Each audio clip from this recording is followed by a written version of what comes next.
Welcome sa Tagalog Horoscope, ang iyong gabay sa pang-araw-araw na buhay.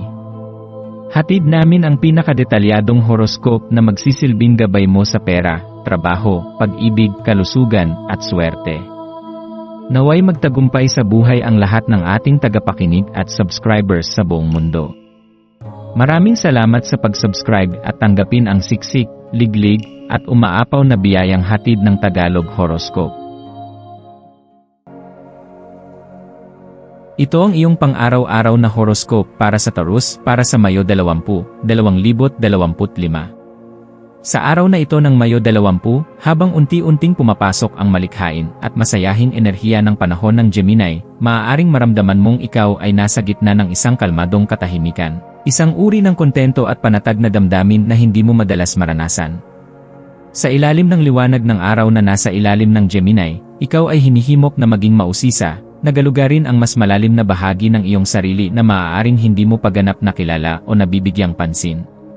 Hindi na ito ang panahon para manatili sa pamilyar at ligtas na lugar, kundi ang panahon para tanggapin ang kagaanan ng pagbabago at payagan ang iyong isipan na lumipad sa mga bagong direksyon.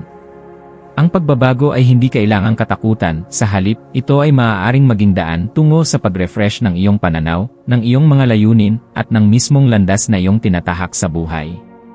Sa ilalim ng kasalukuyang enerhiya, ang araw na ito ay tila isang pagdiriwang, parang may kasamang sayawan ng damdamin at masidhing pagnanais na kumawala mula sa karaniwan. Ang espiritu ng kasiyahan at malayang pagpapahayag ay lumalaganap at maaaring makaramdam ka ng kakaibang kiliti sa iyong pagkatao. Maaaring may pumukaw sa iyong damdamin, isang bagay o taong bigla na lamang nagbigay sayaw sa iyong puso, at sa halip na pigilan ito, hayaang dumaloy sa iyo ang inspirasyon. Hindi mo kailangang laging maging praktikal at nakatutok sa layunin, may mga araw na tulad nito na dinisenyo upang paalalahanan ka ng kagandahan ng pagiging tao, ng pagiging sensual, malikhain, at bukas sa misteryo ng damdamin. Habang ang iyong puso ay nakikipagsayaw sa mga salimuot ng damdamin, mapapansin mo rin na ang iyong isip ay tila nagiging malambot, madulas, at mahirap ituon sa mga bagay na dati mong kayang tutukan ng walang kahirap-hirap.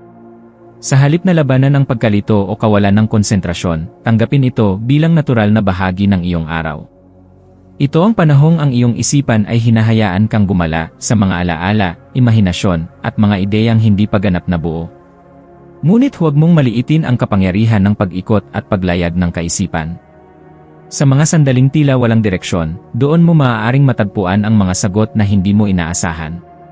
Ang mga ideya na hindi mo agad naintindihan ay maaaring maging binhi ng mga bagong proyekto, relasyon, o layunin na magiging mahalaga sa iyong hinaharap. Mahalagang bigyang pansin ang ideya ng pagpapalaya ngayong araw. Sa iyong loob, maaaring may isa o higit pang layunin na dati mong tinatrato bilang mahalaga, ngunit ngayon ay tila wala ng saysay o hindi na umaakma sa kung sino ka na ngayon. Ang pagbitaw sa ganitong layunin ay hindi pagkatalo, kundi isang matapang na pagkilala na ikaw ay nagbabago, at ang iyong mga pangarap ay may karapatang magbago rin. Sa pagtanggap ng katotohanan ito, binubuksan mo ang iyong sarili sa mga bagong pagkakataon, mga pagkakataong mas kaayon ng kasalukuyang tibok ng iyong puso at pag-unlad ng iyong pagkatao. Ngayong araw, alalahanin mong ang pag-unlad ay hindi laging linear. May mga araw na tahimik, malambot, at tila walang matibay na direksyon, ngunit ang mga araw na ito ay may layunin rin. Sila ang mga araw ng pagninilay, ng muling pagkilala sa sarili, at ng pagbibigay daan sa inspirasyon mula sa hindi inaasahang lugar. Kaya't huwag mong ituring ang araw na ito bilang walang silbi, kung sa tingin mo'y wala kang naabot na layunin. Sa halip, itanong mo sa iyong sarili, ano ang natutunan ko tungkol sa sarili ko? Anong damdamin ang aking naramdaman? Anong ideya ang biglang dumaan sa aking isipan? Sa aspeto ng iyong relasyon, maaaring maramdaman mong mas malapit ka sa mga taong nagpaparamdam ng saya, aliw, o malayang pagpapahayag. Huwag kang matakot na ipakita ang iyong mas masayahing panig, ang iyong kakayahang tumawa, magkwento, at makinig. Sa karera, bagamat maaaring hindi ito ang araw para sa malalim na focus o matinding paggawa, maaari mo pa ring gamitin ang araw na ito upang mag-brainstorm, magplano, o magtala ng mga ideya para sa kinabukasan. Sa kalusugan, bigyang pansin ang iyong emosyonal na kalagayan. Pahintulutan mong maging mapagpakumbaba sa sarili, at huwag pilitin ang sarili mong mag-perform kapag hindi ka nasa kondisyon. Sa halip, bigyang puwang ang pagpapahinga, ang simpleng pag-upo, at ang pag-alaga sa sarili sa tahimik na paraan. Maswerteng kulay mo ngayong araw ay dilaw, kulay ng liwanag, kagalakan, at intelektual na sigla. Ang dilaw ay nagdadala ng enerhiya ng bagong ideya at inspirasyon, kaya't subukang magsuot ng kulay na ito o ilagay ito sa iyong paligid upang sumabay sa daloy ng positibong enerhiya. Ang maswerteng numero mo ay 5, 22 at 31. Ito ang mga numerong nagdadala ng mensahe ng pagbabago, koneksyon, at paglago. Samantala, ang maswerteng gawain para sa iyo ngayong araw ay ang pagsulat. Maaaring ito ay journaling, paggawa ng tula, pagsulat ng liham, o simpleng pagbuhos ng iyong saloobin sa papel. Sa pamamagitan ng pagsusulat, mas mapapalalim mo ang koneksyon mo sa sarili at sa mga ideya mong dumadaloy ngayon. Sa pagwawakas ng araw na ito, tandaan mong hindi mo kailangang lutasin ang lahat, abutin ang lahat, o sagutin ang lahat sa isang araw lang.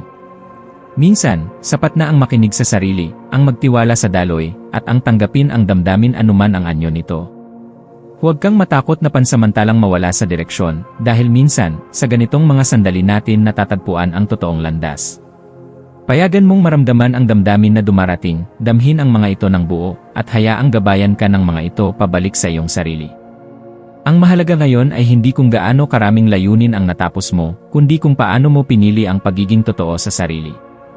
Kung paanong pinili mong makinig sa bulong ng iyong kaluluwa kaysa sa ingay ng mundo. Kung paanong hinayaan mong ang araw na ito ay maging pagninilay, hindi patimpalak. Maging mapagbigay sa sarili. Maging mapagpasensya. At higit sa lahat, maging bukas sa posibilidad ng pagbabago, dahil dito nagsisimula ang lahat ng tunay na himala.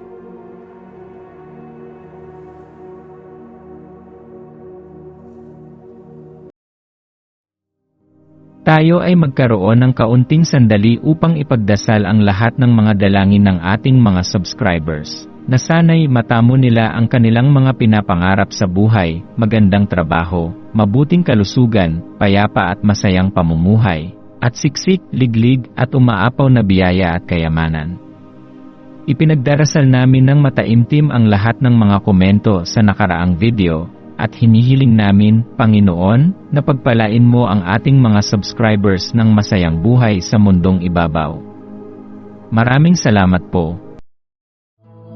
Maraming salamat sa panonood ng iyong horoscope ngayon araw. Naway gabayan ka ng mga bituin sa iyong landas. Huwag kalimutang mag-like, share, at subscribe para sa iba pang cosmic na kaalaman. Hanggang sa muli, manatiling konektado sa universo